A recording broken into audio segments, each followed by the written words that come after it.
చెప్పాల్సింది ఏం లేదు. ఎందుకంటే ఆయన ఇట్లా ఇప్పుడు ఇదవుతున్నారు అనేది పిల్లల్ని పంపించడం, పిల్లలు వాళ్ళకి అలవాటు అవ్వడం, ఇలా చక్కగా మీరు అందరూ కూడా పిల్లలు బాగుంటేనే మీరు తల్లిదండ్రులు మీకు ఆనందం. లేకపోతే ఇంత రెస్పాండ్ కాదు. అందరంటే మీరు బాగా ఇంత రెస్పాండ్ కారు. ఇంత రెస్పాండ్ ఏంటంటే కొన్ని అన్ని రకాల మనకు ఓకే ఉందనేది మీకు ఉద్దేశం కాబడుతుంది.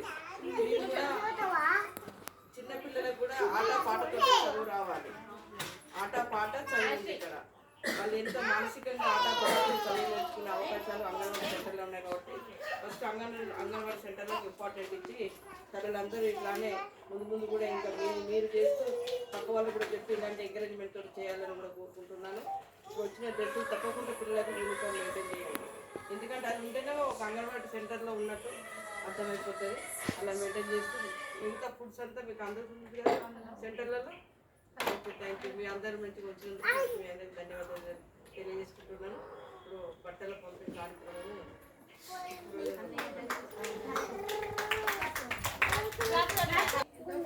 వచ్చేసినటువంటి కార్పొరేటర్ మేడం గారికి మరియు మదర్స్ అందరికీ మరియు ప్రతి అంగన్వాడీ సెంటర్లో